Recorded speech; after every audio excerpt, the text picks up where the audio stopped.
Prosedur pengujian Enterobacteriaceae dalam makanan. Perlengkapannya adalah pertama, compact dye ETB, ya. Kedua, blender, timbangan digital, air salin, plastik steril, pipet steril, sendok steril, dan sampel makanan. Pertama, buatlah 10% BPP homogen makanan. Misalnya 25 gram sampel makanan dengan 225 ml air salin. Kemudian di blender. Disarankan proses pemblenderan selama 2 menit pada kecepatan 8000 rpm. Sebelumnya kita persiapkan untuk homogen makanan. Kita timbang sebesar 25 gram sampel makanan. Sebelumnya kita nyalakan timbangannya, lalu kita timbang untuk berat plastik tersebut.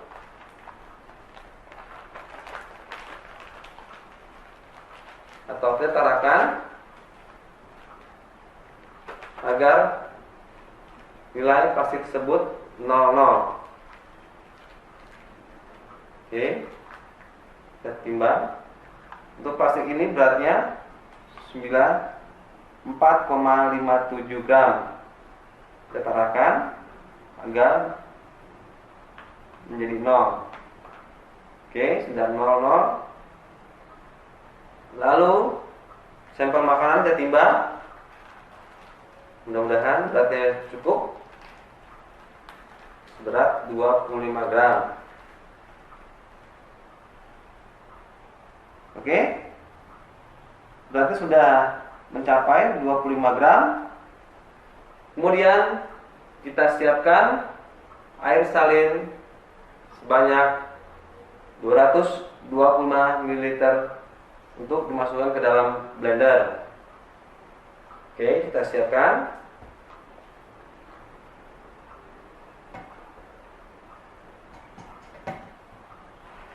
Oke, siapkan blendernya. Masukkan air salin banyak 225 ml. Oke, untuk balik dulu. Kemudian kita siapkan untuk blendernya.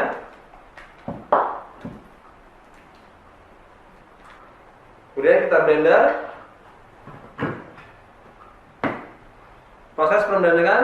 Proses pemblending selama 2 menit disarankan pada RPM 8000. Pertama, menyalakan.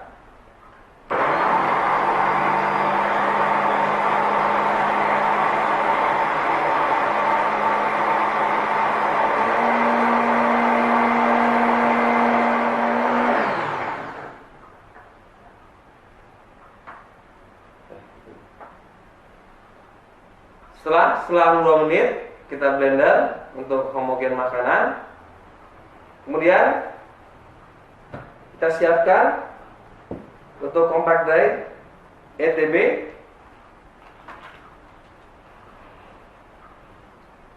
Kita ambil secukupnya.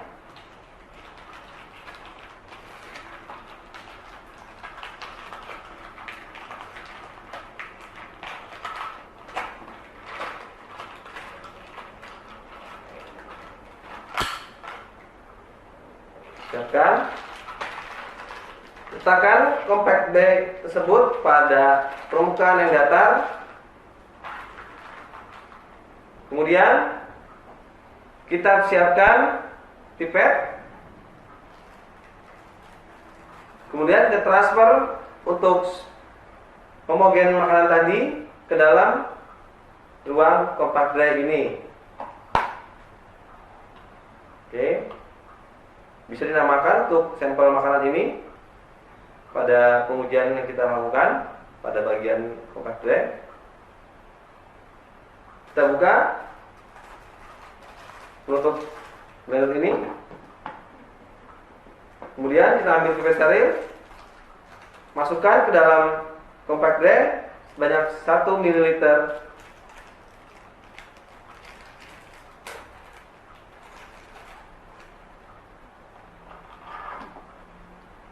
Ambil 1 ml.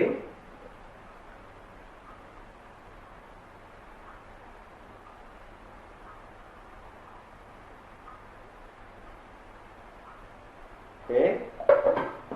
Kemudian kita masukkan ke dalam ke bagian tengah 1 ml dalam compact drain. Tutuplah kembali. Kemudian balikan flat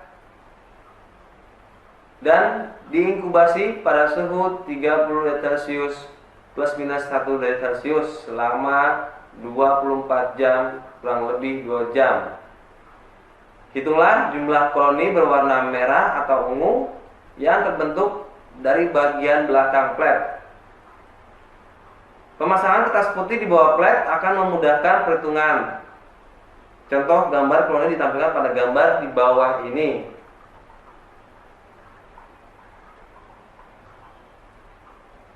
Oke, kita masukkan dalam inkubator.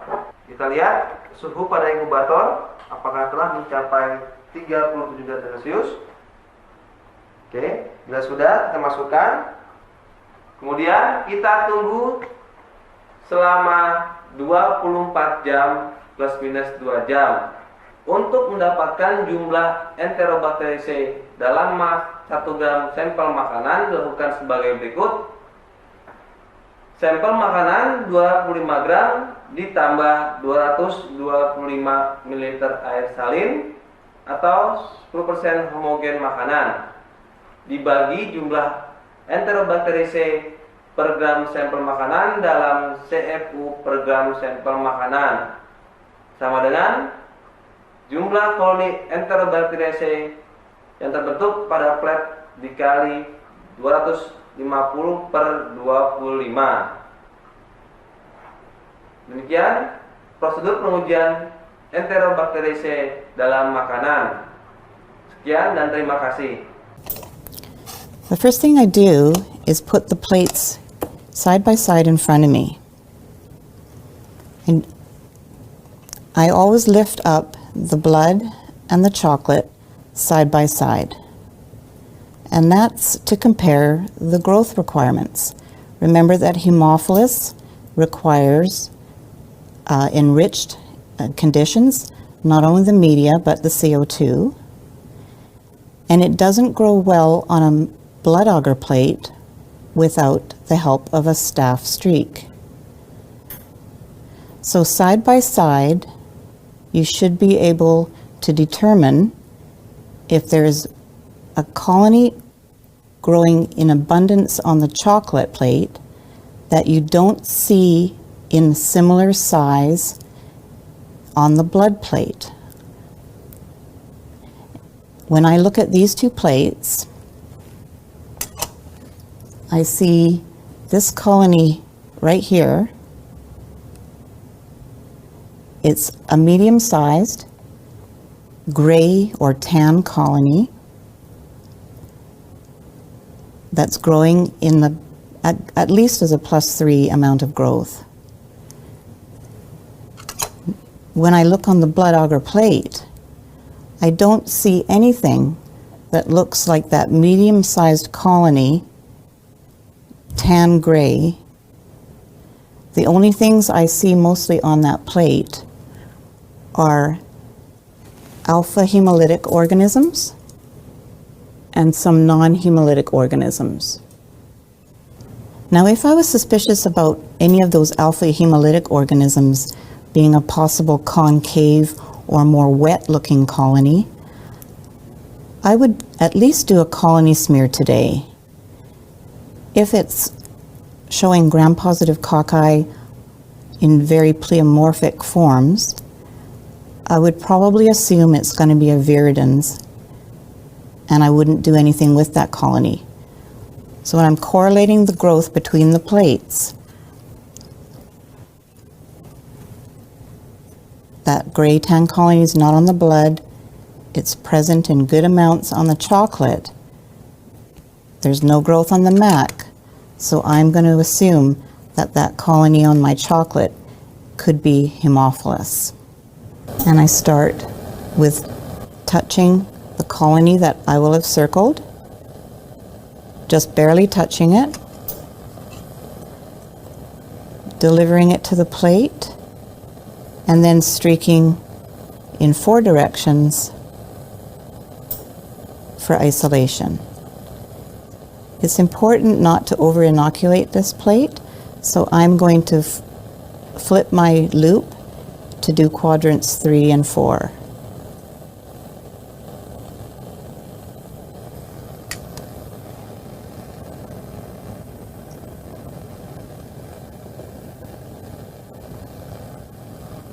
The staph streak is just barely touched as well with your loop.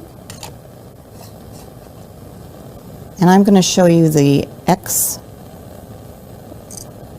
style, where we put 2 lines across the plate, making 4 sections of a pie. Making sure you get the staph streak through the quadrants. That plate gets incubated in CO2.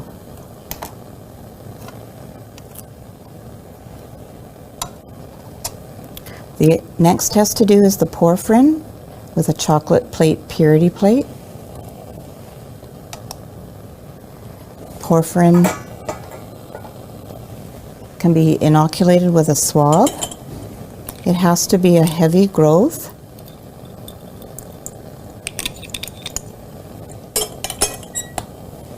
So you do need to take a few colonies. When you're using a swab, be very careful that you don't touch any other colonies on the plate that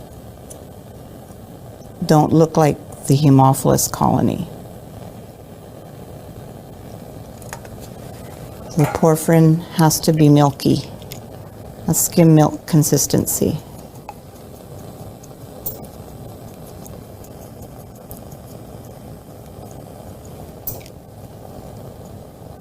So that should be fine. And that goes into ambient. And take a loop full of that porphyrin substrate. And I inoculate the chocolate purity plate.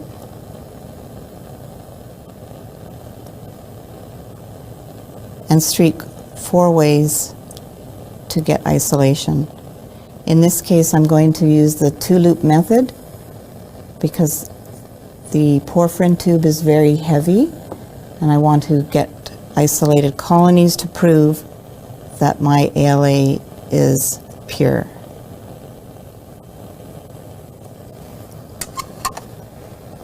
And just as my paper is documented, it goes into CO2. The last test we would do is the Kirby-Bauer. It's done on an HTM plate and put into CO2. And for purposes of this demonstration, I'm not going to show how to set that up. Okay, so to read the porphyrin tests, we have to be in a dark room. So we're in the incubator, and the UV light is turned on and placed close to the tubes. You don't want to have the UV light, of course, pointing at you, your hand or your eyes. And you'll see that the QC positive is fluorescing a nice pink color. The QC negative is unchanged. My unknown porphyrin is also unchanged. So based on these results, the unknown is read as porphyrin negative. So a negative porphyrin a BAP staph streak that shows non-heme satelliting is equal to Haemophilus influenza.